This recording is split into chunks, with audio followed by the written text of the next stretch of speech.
How do you rate yourself on a scale of 1 to 10 in terms of your physical appearance, in terms of your health? Do you take care of yourself? Are you allowing yourself to get overweight and out of shape? Are you conscious of your health? Are you watching the food that you take into your body? Do you make a deliberate effort to exercise? You know, it was George Burns. He said, we cannot help getting older, but we don't have to get old. And many of us get old before our time because we don't take time to take care of ourselves. Your environment is a very good indicator. On a scale of 1 to 10, is it what you want it to be? Do you find it desirable? Are you satisfied? The job or career that you're involved in. Someone said that 85% of the American public are unhappy with their jobs. Are you spending 8 hours a day just doing time? Doing something that you don't find challenging, that does not make you stretch mentally, that does not stimulate you, that does not inspire you. Something that you don't find a sense of fulfillment in it. If you're doing that day in and day out, it has to affect how you feel about yourself, your level of motivation. Your relationships. What kind of impact is it having on your life? Is it nourishing or is it a toxic relationship? Does it drain you or does it build you up? Ask yourself that. How motivated are you to do something about it? Your contribution, your actions. What are you giving? Many people will leave the universe without a trace. No one will know they were here. And in fact, under their name, we could put under there, not used up. Will anybody know that you came this way? What contribution are you giving? What will you leave? What will be different because you came this way? Someone once said that life is our gift to us that God has given us, and how we live our lives is our gift to God. What kind of gift are you formulating? Is this a gift that you like to take back and do something else before you turn it in? Think about that. What can we do? What are some of the keys that we can begin to use to motivate ourselves when our batteries run low? Because I don't care who you are, I don't care what you do, at some time you are going to get tired. At some time you're going to get in a rut. Seem like nothing you do works out right. And sometimes it just seems like you just don't have the wherewithal or the will to do anything. That sometimes you act like you're punch drunk. You're just wading through life, just doing time day in and day out, looking at non-discriminatory television, anything that's on, just looking. And depressed, feeling powerless, feeling useless, and bored. What do you do? How do you get yourself out of a rut? How do you, when you know you can do more than what you've been doing and you're not doing it and you're discontent with where you are, you get angry at yourself. How do you get out of that rut? How do you motivate yourself? One of the things that we must do is that we must be involved in working on achieving self-mastery. You must work on yourself continuously. Never be satisfied with yourself. Always know that as you invest the effort and time on you, that's the greatest ability that human beings have above animals. See, a dog can't be anything but a dog. Tree can't be anything but a tree. Human being, you've got unlimited potential. You can put effort on you, and by concentrating on you and developing you, you can transform your life wherever you are right now. So you want to work on yourself. You want to read books that inspire you and motivate you. You want to listen to tapes over and over and over again. And I suggest that you listen to tapes when you first get up in the morning. You want to control the spirit of your day. When you first wake up in the morning, your mind is operating at 10.5 wave cycles per second. That's when the subconscious mind is most impressionable. Whatever you hear in the first 20 minutes when you wake up, that will affect the spirit of your day. When you listen to tapes, listen with relaxed belief. Believing that this can happen for you. And by listening to them, listen to them over and over and over again, and you will get a breakthrough. You can listen to the same tape for months, and all of a sudden you hear something you never heard before. It'll have a special meaning for you. Or read the same book over again, and you find some special insight. You said, I can't believe I didn't see that the first time. So you want to be involved in developing yourself. Most people won't do that. Most people won't take that kind of effort and invest that kind of energy in themselves because they will fall prey to that conversation within. Oh, don't do that. You don't have time. You're too busy. You're too caught up in the rat race. Most people won't do that. Well, they won't take time to go to lectures. They won't take time to go to seminars. They won't take time to go to classes to improve themselves. And as you continue to work on yourself, you will begin to expand your vision of yourself. You'll begin to work towards self-mastery. And you will begin to see it reflect itself in all the dimensions of your life, your mental life, your physical life, your social life, in your relationships, your monetary life. So concentrate on developing yourself. Because if you don't, I guarantee you that you will make a settlement. And most people have. And most of us already have. What kind of settlement have you made with your life? You know, when we make settlements, out of court settlements, you've heard them? That means that you decided to take something less than what you originally wanted to get had you gone into court. And the reason that you settled outside of court is because you didn't believe that you can get it. So you made an out-of-court settlement. Many of us are making an in-life settlement. We're settling for less than what we actually deserve. We don't feel good about it, but we make it work in our minds. We'll come up with some kind of excuse to make it all right. What kind of settlement have you made with your life? Many of us settle for less than what we want out of relationships because we don't have the courage to change them. I had a seminar I used to do called, Are You Living Together or Dying Together? Many people are just dying together. Gladys Knight used to have a song that says, neither one of us want to be the first to say goodbye.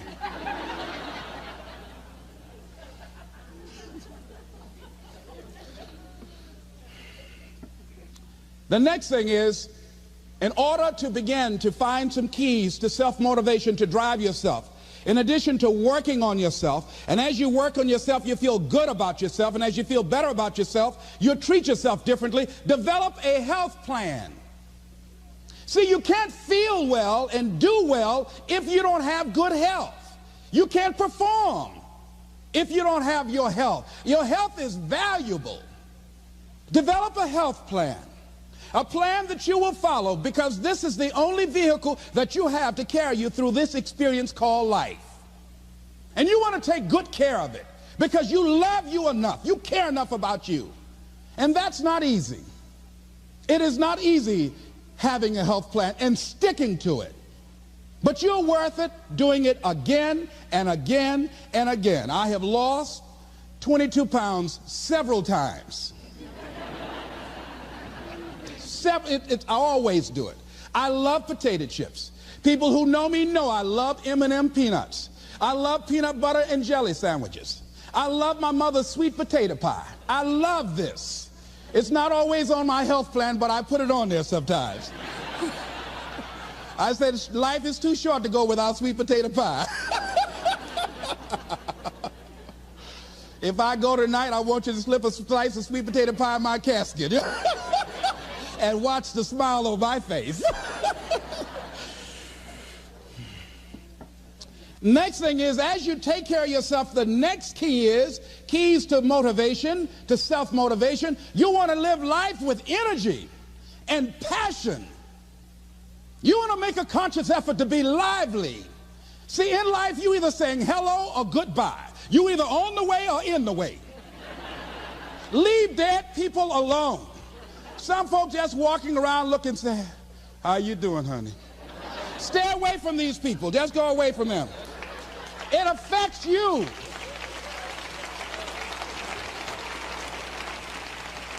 You want to smile. You want to be happy. You got a lot to be thankful for. But you watch some of the faces around you every day. And I tell you, some of these faces, they will put you in a depressed state of mind. So you want to avoid these kind of faces. When you see them coming, turn your head. Next thing is that you want to monitor your inner conversations. The things that you say to yourself. You want to watch them, and in watching them, you want to take charge. friend of mine told me this evening, and she did it excellently. She said, I didn't want to come tonight. I was feeling so depressed. And I said, I'm going anyhow. See, that was the conversation. Oh, you really don't feel like it. You really don't need to do it. You don't really need to read anything. Forget all that. That's that inner conversation. Oh, you don't need to worry about trying to go into your own business. Forget that. You can't do that. What if you lose everything you've got? That inner conversation that stops you from doing the things you want to do less, don't do that. How can you possibly think about being a motivational speaker? You don't have the contacts, you don't have the money, you don't know the right people. You're going to get up there and your mind's going to go blank. Forget all that.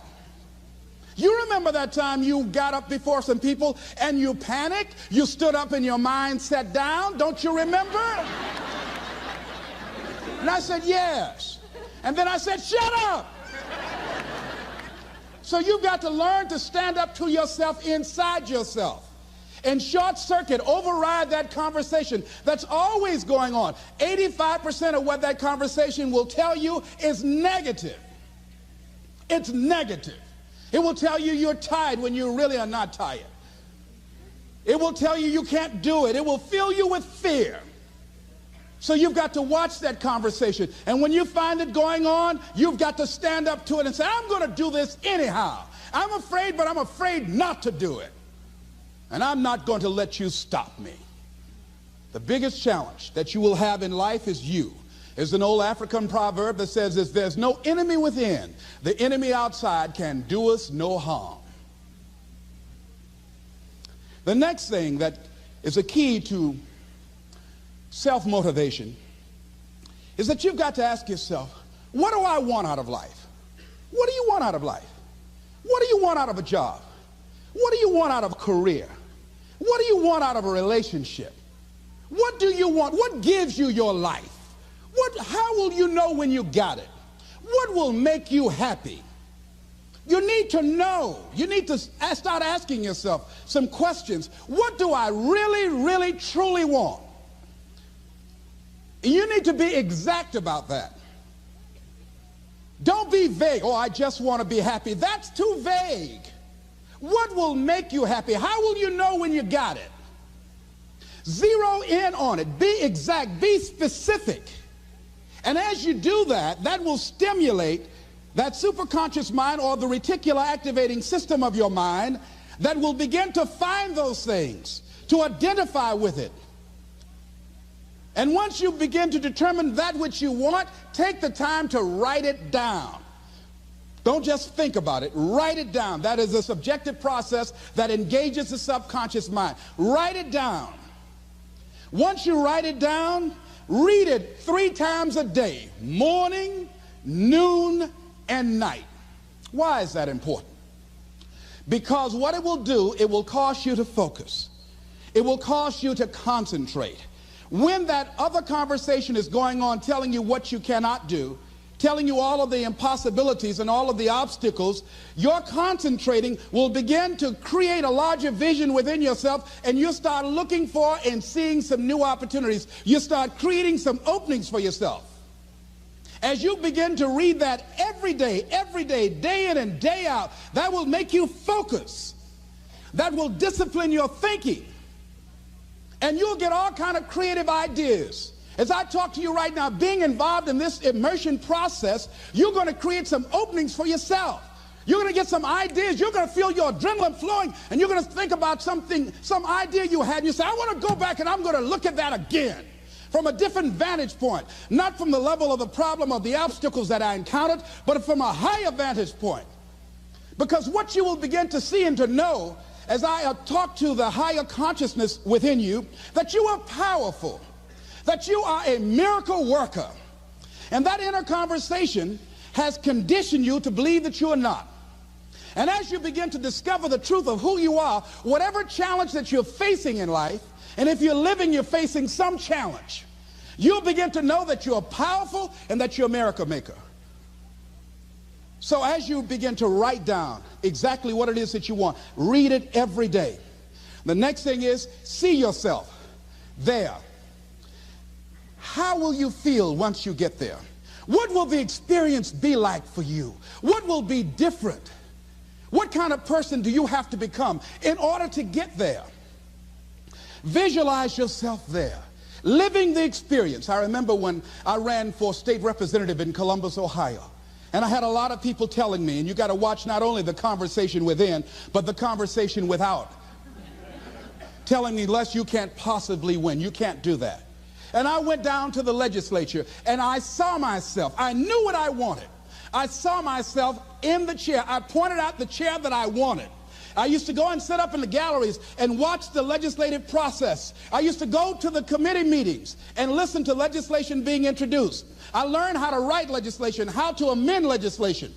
I started thinking like a legislator, got up every day dressing, thinking like that, selling myself on it, seeing myself in the legislature. Mr. Speaker, I'm the gentleman from the 29th House District. I'd like to introduce a bill. I went in the legislature, walked around. I had the experience of it. And when I ran and won against overwhelming odds, they were shocked. I won the election even before it was held because I was living it in my mind. You want to see yourself beyond your circumstances. You got a challenge, see yourself beyond your challenge. See yourself with the challenge already resolved. And knowing that all is well, seeing yourself in control and in charge of your destiny, being healthy and happy. The next thing is, it is important in the area of motivating yourself, it's important to know why you're doing it. Because that mind will say, why bother? Why go through all this? This is too hard. No, throw in the towel. It's not worth it. Has it ever said that to you before?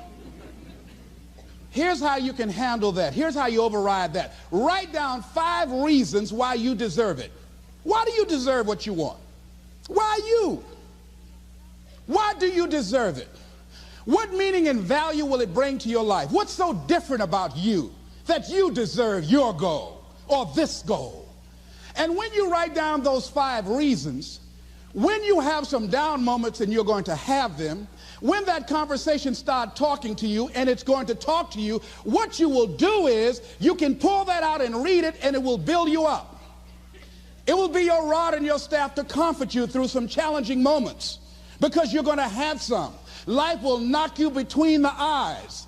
It will catch you on the blind side, come out of nowhere, stuff you can't anticipate that will knock the wind out of you. You want to give up. That's why it's important for you to work on yourself, listening to tapes, building yourself up, talking to yourself with power, feeling, and conviction, building yourself up day in and day out, because it's coming. I guarantee you. Life is just waiting. Oh, he's doing good now, huh? Very good. I remember I had an experience. I was pursuing my dream. And that's why you have to work on yourself. You don't know what's going to happen. And I was telling people, I had this big rally I had to do. It was 5,000 people there. And I said, you must work on yourself. If you want a larger vision, you've got to empower yourself continuously, because life will catch you on the blind side. And after I finished my speech, I got a rousing standing ovation. And I went and called the young lady that I was dating at the time. I said, hey, guess what? I said, they love me. I got a standing ovation. And they were chanting, we want the motivator. We want the motivator. I said, listen, we want the motivator. Do you hear? She said, yes. Les, I need to talk to you. I said, well, wait a minute. You're talking about tough. I was getting off, and I'll be home soon. Les, I heard a voice in the background. Hurry up and tell him. Who's that? Les, you've been gone a lot, and there's somebody else. What?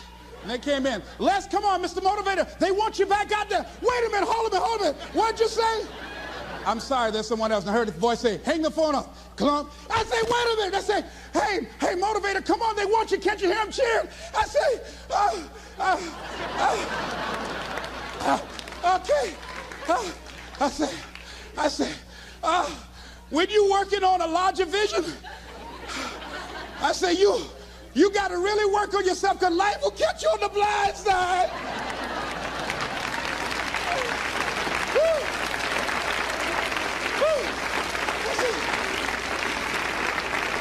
I say, you better be ready. And you better make sure you want it, because it'll make you cry. And somebody said, the Spirit is on him. Thank you, thank you, thank you, thank you. I was was talking till they started blinking the lights. They had to come pull me off, and I said, you got to have a larger vision. You make sure, wait a minute, you make sure you work on yourself. They said, come on, Mr. Brown, come on. Yeah. I went back to my hotel room, and loneliness and heartbreak was sitting on the bed and said, are you coming in now? Do you have your larger vision now? How's your positive attitude? Say, get on in here. Are you still breathing? Shut up. No, you want your gold? No, I don't want this gold now. I don't. Life will wear you out. You'll be saying, no, I can't, and no, I won't. You try to read it, can't see nothing through the tears. I went plundering through the drawers in this hotel trying to find a Gideon Bible, anything, you know. I said, somebody, anybody help me. Yahweh, Yahoo, anybody. Boy, I tell you, that's why you got to work on yourself. Because life will send you some curves you cannot anticipate. The next thing is that whatever you do, you want to develop technical mastery. You want to be the best at what you do. You want to master it. See, part of self-motivation is you've got to find something that gives you a strong sense of competence. Well, you become known for that. You develop a reputation of being good at doing that. You set some high personal standards for yourself. You're not competing with anybody else. You're just unfolding yourself to be the best person that you could be. That you want to give the best quality service that you can give, because that is a statement about who you are. The other thing that's the key to self-motivation is recognize the fact that you're going to get into some slumps. Recognize the fact that you're going to encounter a great deal of failure in life. It goes with the territory. But in the face of that, you want to be relentless. When you want something, you don't expect everybody to say, oh, come on in. Oh, you want this? Oh, great. We want to give this to you. You're such a nice person. You're doing it for your family, aren't you? Great. No, life isn't like that. No, many doors will be closed in your face. Many loans that you will want. And they'll say, no, you don't have enough collateral. You don't have enough credit. And most people will give up. But you've got to decide that I'm going to be fearless. I refuse to be denied. And I'm going to go all out. I'm going to be relentless. I don't care how many no's I encounter. I like something Isaiah Thomas said when he was getting ready for a basketball game. He said, I'm going to either shoot us in or shoot us out, but I'm not going to not do anything. And that's the way to go.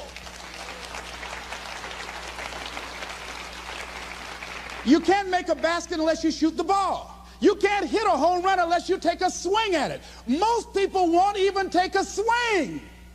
Well, I probably won't make it anyhow. That's the conversation within. They probably won't give it to me anyhow. If you want something, you've got to be relentless. You've got to decide, I deserve this, and I'm going to have it. And you go all out to get it. That drives you. The next thing is that when you want something out of life, you've got to be willing to go into action. Don't wait around for things to be just right. Don't wait for things to be perfect. Don't wait for the ideal situation. It will never be ideal. There will always be a reason. Well, as soon as the children grow up, or as soon as I pay my bills, or as soon as I get my divorce, as soon as I get enough money together, do what you can, where you are with what you have, and never be satisfied. A lot of people never take a chance in life. They don't want to take any chances. They want the situation to be ideal. See, that's not walking by faith. That's walking by sight. If I can see it, I'll do it. No. That's a lot of people saying, if I can see it, I'll believe it. No. If you believe it, you can see it.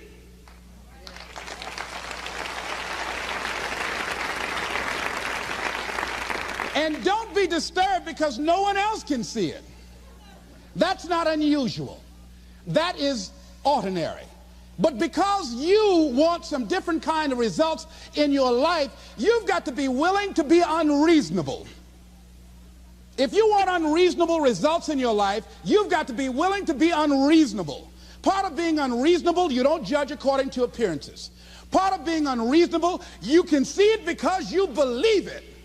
That's part of being unreasonable. Part of being unreasonable, you're like Paul, who said, you must have the faith to call forth those things that be not as though they were. That's part of being unreasonable. Most people won't do that. Most people say, call me when you get it together. Then I'll support you. The other thing is that one of the keys to self-motivation that empowers you is that you want to find a cause larger than yourself. Find something that you can contribute to. Find something that you can make a difference because you can. Part of what feeds your larger vision, part of what gives you a reason for being, part of what gives you your life is being able to give something back. Say, I can't afford to give anything. You can't afford not to give. Give your time. Give your talent. If it's nothing, just to go over there and lick envelopes. I don't know exactly what I'm going to do, but I'm going over there. It's part of my tithing in the universe. Once you develop that special sense of mission, and that's what you develop when you're part of a larger cause than yourself, it drives you. You don't need an alarm clock to get up in the morning. You have special power. You'll go places and folk will like to be around you. They will know there's something different about you. When you go in, they'll say, hey, that's somebody important. I want to know who you are. I just want to be near you. That energy that you have, that consciousness that you will embody will affect everybody around you. The next thing is that you want to create a home court advantage for yourself. You've got to be aware of who you have around you. So you want to be selective. Have friends that will enable you to grow. I have friends that help me to grow spiritually. These are my spiritual friends. I talk spiritual stuff with them. I have some other friends who are just intellectual friends. They make me grow intellectually. They make me stretch. I have some professional friends. I'm a member of the National Speakers Association. I get together with other speakers and we learn from each other and we grow from each other. I have other friends who are just social friends. All we do is just socialize together. We'll look at a basketball game together or go out dancing, but that's all we can do. We don't talk anything serious, nothing spiritual, nothing intellectual. That's not that kind of relationship. Nothing heavy up in here. Have other friends, we walk together. That's all we can do, walk together. Talk about we're going to lose weight one day by and by for good, all right? That's all we do. Nothing else. So, according to the relationships that you develop, we grow from people and projects. And the relationships that you develop can enhance and can enrich your life, or they can drain you. I know many talented people who had a great deal of potential, but because they didn't surround themselves with other people that will inspire them to transcend themselves, they never realize their greatness, and they will end up going to their grave with all their good stuff still in them. So you want to look at your relationships, the people that you're involved with, the people that you communicate with most often, and you want to ask yourself the question, what am I becoming because of this relationship? Does it inspire me? Am I motivated? Am I encouraged? Am I driven to develop myself? Am I seeking my own greatness? What kind of person am I becoming because of this relationship? Am I becoming more cynical and negative about life? Ask yourself that. The next thing is, you've got to say yes to your life. You've got to say yes. Yes to my dreams. Yes to me. Yes, I can make it. Yes, I can. Doesn't matter how many failures I've made. Doesn't matter how many mistakes I've endured. Doesn't matter about my defeats. Doesn't matter about what I've done. Yes, yes. I don't care about the fact I'm in a hole now. Doesn't matter about where I am. Yes. The last chapter to my life has not been written yet. If you judge me now, you'll judge me prematurely. I haven't exposed all my stuff yet. I'm still in the process of transforming my life. I'm still in the process of becoming. Yes. I had somebody in my life at one time told me, you'll never make it. And I said, I'll show you. And what energized me, what motivated me was something that Frank Sinatra said. He said, the best revenge is massive success.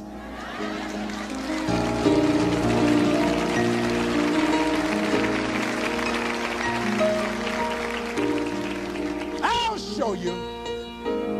You just watch my smoke, as old folks used to say. So say yes. Stand up for your dreams. Stand up for what you want in your life. Decide that your life is so meaningful to you, that you love you and you love life so much that you're going to stand up for something you want. I used to have a saying when I was on the radio, stand up for what you believe in, because you can fall for anything. So what I say to you this evening, that you are powerful. You have miracle working power in your life right now. But you've got to work on yourself. You've got to develop yourself. You've got to talk to yourself day in and day out, selling yourself on you and on your potentials.